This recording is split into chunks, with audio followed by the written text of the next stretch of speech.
मौजूद हैं। अरे बोल देंगे तो मतलब है नहीं है। संतोष जी, प्रदेश के प्रभारी माननीय श्री राधा मोहन सिंह जी, राष्ट्रीय महामंत्री माननीय श्री अरुण सिंह जी, माननीय श्री दुष्यंत गौतम जी,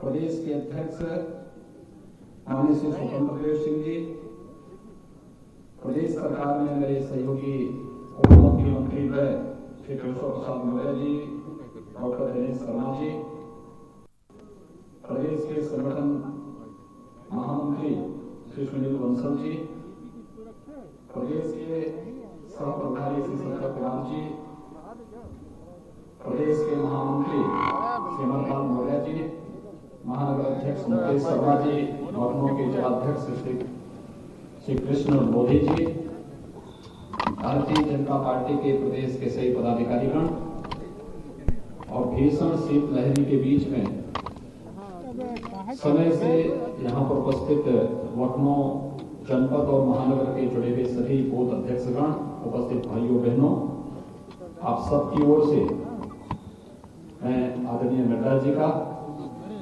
लखनऊ की इस धरती पर हृदय से स्वागत करता हूं, अभिनंदन करता हूं।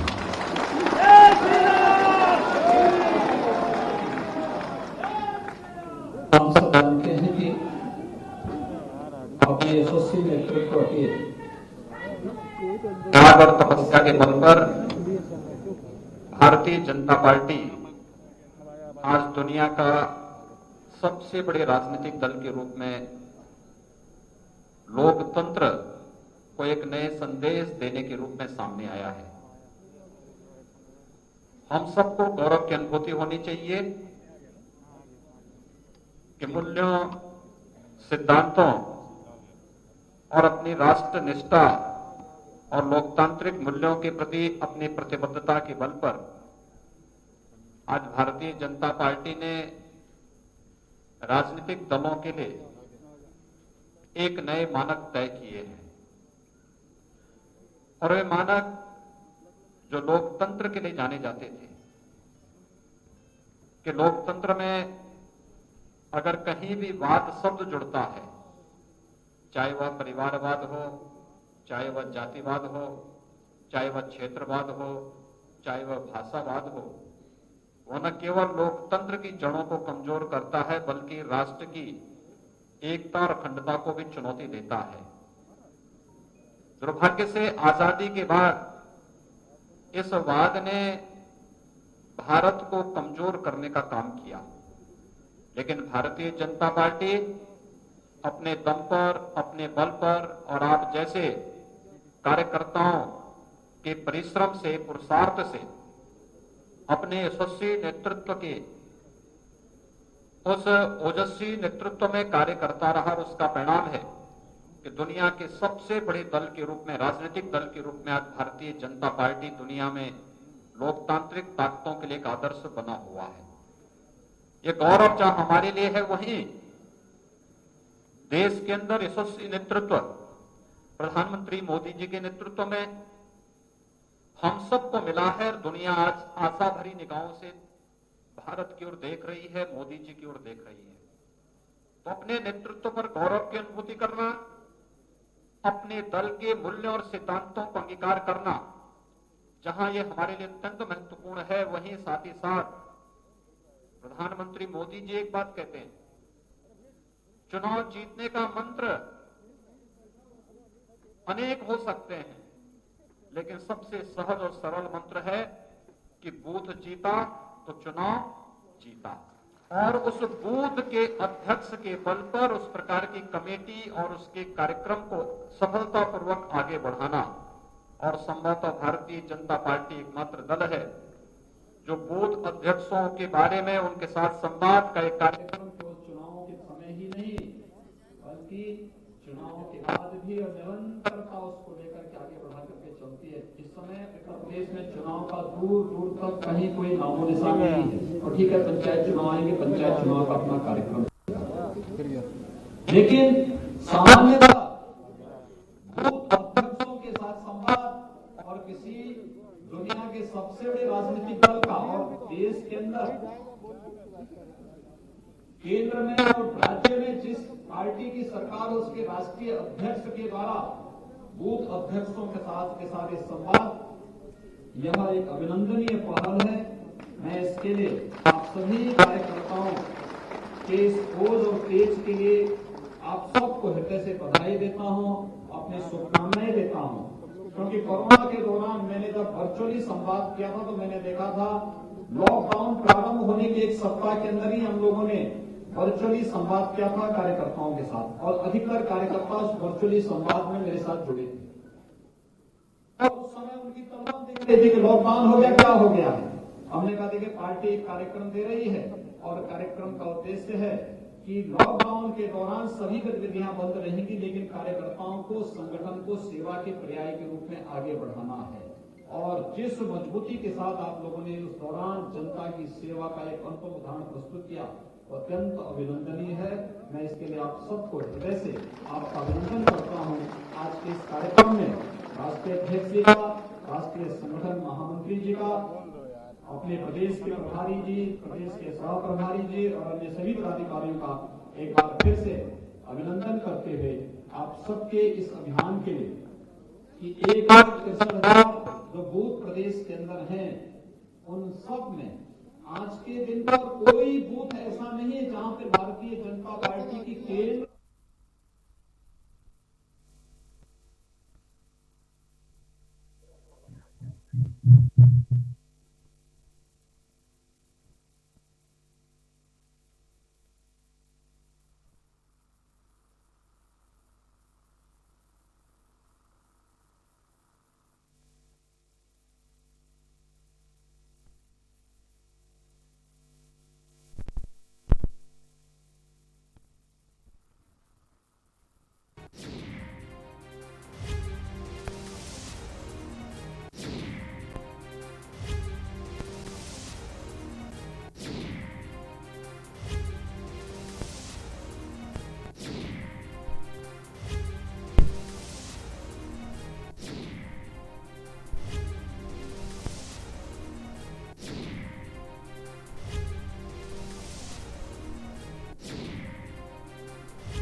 उपस्थित बोला तो है उत्तर प्रदेश के वो नहीं पाएगा उसका लीड यशस्वी मुख्यमंत्री सम्माननीय योगी आदित्यनाथ जी, बोल दिया हमारे प्रदेश के दुर्भाग्य और कर्मशील अध्यक्ष श्री स्वतंत्र देव सिंह जी, हमारे राष्ट्रीय महामंत्री संगठन जो संगठन के सूत्रधार हैं, ऐसे हमारे बीएल संतोष जी, हमारे यहाँ के प्रभारी और भारतीय जनता पार्टी के वरिष्ठ नेता सांसद श्री राधा मोहन सिंह जी, हमारे सह प्रभारी श्री सत्या कुमार जी, हमारे राष्ट्रीय महामंत्री और हेडक्वार्टर्स के जनरल सेक्रेटरी और यहाँ से सांसद सम्माननीय अरुण सिंह जी, हमारे राष्ट्रीय महामंत्री दुष्यंत गौतम जी, हमारे उप मुख्यमंत्री श्री केशव प्रसाद मौर्य जी, हमारे उप मुख्यमंत्री दिनेश शर्मा जी, प्रदेश के संगठन महामंत्री सुनील बंसल जी और हमारे यहाँ के स्टेट के जनरल सेक्रेटरी अमरपाल मौर्य जी, सम्मानित मंच और यहाँ उपस्थित हमारे लखनऊ और शहर और गांव के ग्रामीण क्षेत्र के बूथ अध्यक्ष, बूथ की समितियां, मंत्रिपरिषद में सदस्य, प्रदेश के पदाधिकारी और मेरे मीडिया के, प्रिंट मीडिया और इलेक्ट्रॉनिक मीडिया के मेरे साथी थे। आज मेरा सौभाग्य है कि मुझे आज यहां लखनऊ शहर, लखनऊ ग्रामीण के बूथ अध्यक्षों के साथ बातचीत करने का सौभाग्य प्राप्त हुआ है। और जो जोश मैं देख रहा हूं आप, जो लगन पार्टी के प्रति देख रहा हूं, जो उमंग मैं देख रहा हूं, वह मुझे उत्तर प्रदेश के भविष्य की कहानी के बारे में स्पष्ट संकेत दे रहा है। ये मैं कहूंगा।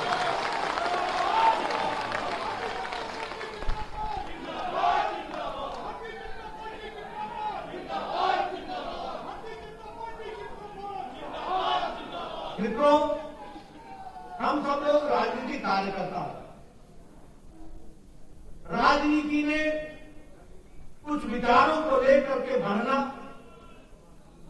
उसको अपने आप में समावेश करते हुए देश के लिए कुछ कर गुजरना, इसकी तड़प मन में इच्छा हम सब लोग रखते हैं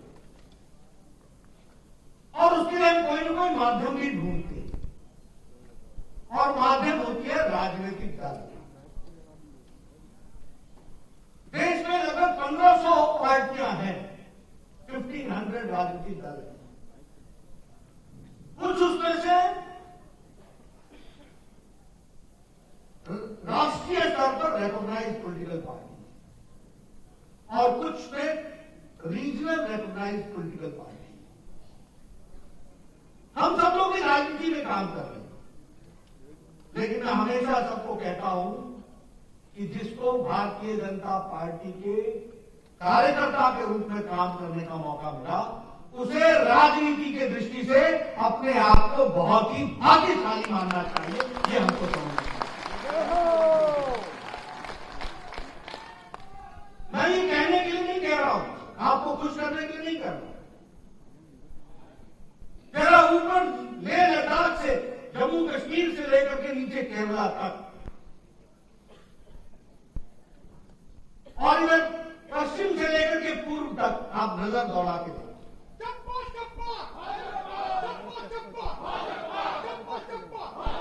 हर जगह आप देखेंगे, चाहे वो राष्ट्रीय पार्टियां हैं, चाहे वो रीजनल पार्टी हैं, सभी पार्टियां परिवारवाद के घेरे में आई हैं।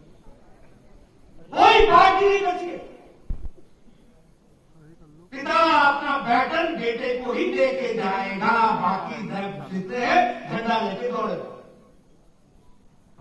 ये भारतीय जनता पार्टी ही एकमात्र पार्टी है जहां एक साधारण परिवार से आने वाला व्यक्ति भारत का प्रधानमंत्री बनता है और देश की तस्वीर बनी है।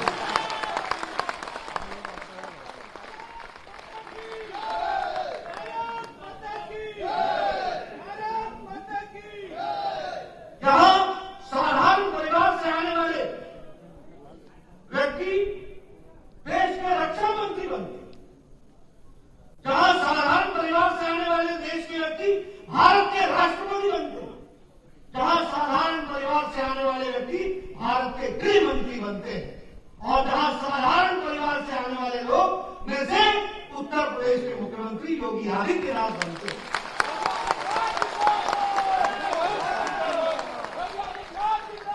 ये मंच पर बैठी हुई आप तस्वीर देख लीजिए, किसी के भी परिवार के व्यक्ति राजनीति में नहीं थे और इसको छोटा सौभाग्य मत मानना मित्रों। ये प्रजातंत्र में बढ़ती हुई पार्टी डेमोक्रेटिक पार्टी है तो भारतीय जनता पार्टी है। मैं कई बार इस बात को दोहराता हूं और मेरे मन में इच्छा होती है जब भी कार्यकर्ता मिलता है तो मैं उससे शेयर करूं। कोई भी राजनीतिक दल में व्यक्ति या तो बाई चॉइस आता है, यानी उसके सारे राजनीतिक दल पढ़कर समझकर उसको लगा तो वो बीजेपी में आता है, या कोई बाई एक्सीडेंट आ जाता है। बाई एक्सीडेंट ऐसे होता है, इमरजेंसी लगी, कांग्रेस से लोग बहुत विमुक्त हुए, अन्य दलों में गए तो बीजेपी में भी आ गए। और कुछ घटनाएं ऐसी घटती हैं जिसमें लोग किसी के साथ जुड़ के चले आते हैं, एसोसिएट होके चले आते हैं। उनसे पूछो कैसे पहुंचे तो बोला कि हमको वहां पर मिले थे शमशेर जी, वो जाते थे बीजेपी में, मैं भी साथ हो लिया। मैं कहता हूं कि आप बाई चांस आए हो, बाई चॉइस आए हो, बाई एक्सीडेंट आए हो, आप सही जगह आए हो, इस बात को हमको समझना।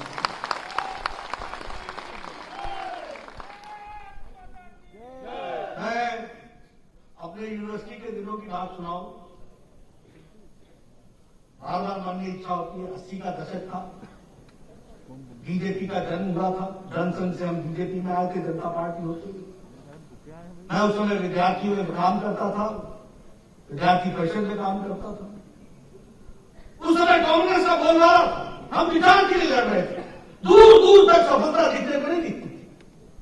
तो हमको लोग, हमारे साथी बोलते थे, Nadda you are a good person but in a wrong party. तो मैं उनसे पूछता था, but I am in right ideology, मैं सही विचारधारा के साथ। तो वो कहते थे what will you do with ideology. तो मैं कहता था कि ideology is the only reason which brings changes, वही परिवर्तन लाता है। और इसलिए हमको परिवर्तन लाना है तो आइडियोलॉजी के साथ चलना चाहिए। तो बोलते थे, हमको बोलते थे कांग्रेस के, Nadda you don't know politics, politics is power, without power nothing. आज जब वो मुझे मिलते हैं तो मेरे साथी, तो मैं उनसे पूछता हूं, डू यू नो पॉलिटिक्स?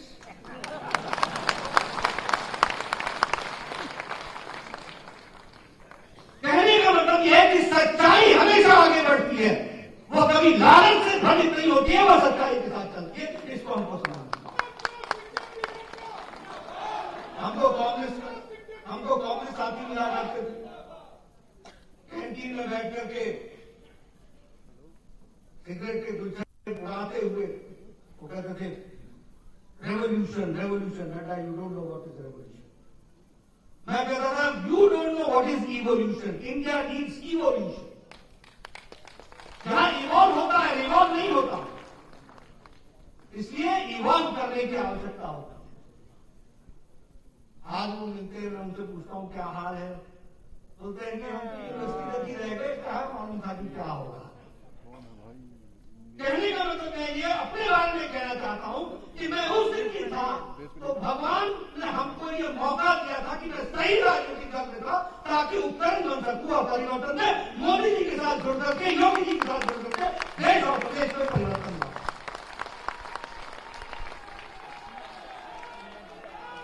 इसलिए मित्रों, मैं आप लोगों को सबको बधाई देना चाहता हूं कि ये ताकत, ये बूथ अध्यक्षों की संख्या 2 दिन की सूचना पर, 1 दिन की सूचना पर, 1 दिन की सूचना पर, ये संख्या, ये ताकत, मित्रों ये ताकत अमूल्य है। और यही ताकत हमारे को परिवर्तन लाने में योजना तरीके से चलने के लिए एक माध्यम बनता है। हमसे लोग पूछते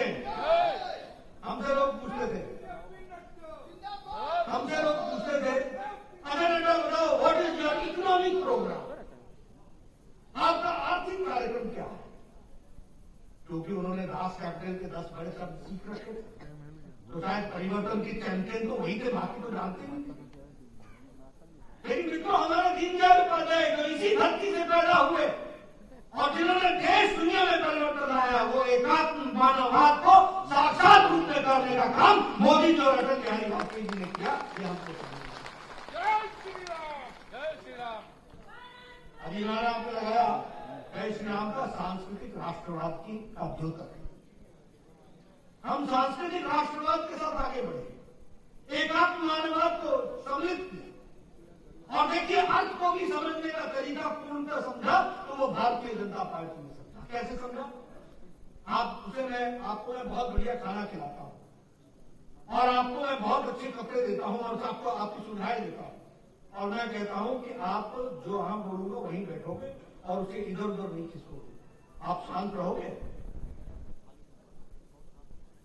वामपंथी कहते हैं कि पेट की भूख ही सबसे बड़ी चीज है। क्या मैं बढ़िया खाना दे दूं और बोलूं कि यहीं बैठो, आप बैठोगे? क्या वही संतुष्टि का कारण बनेगा?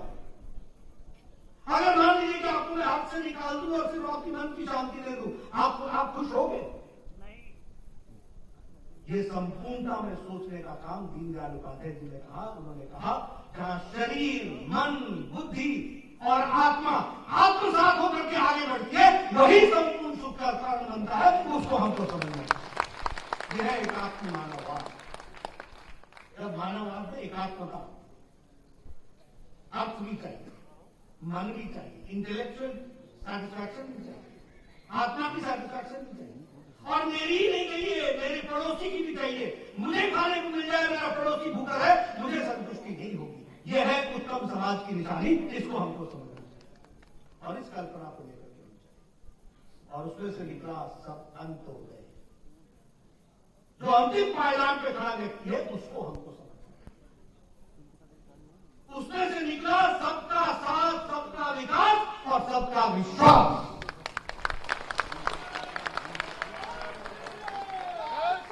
और उसमें से निकला फिर जनधन योजना, उज्ज्वला योजना, उजाला योजना, सौभाग्य योजना, आयुष्मान भारत। ये किसके लिए समर्पित है? ये 8 करोड़ बहने कौन है जिनको गैस का चूल्हा मिल रहा है?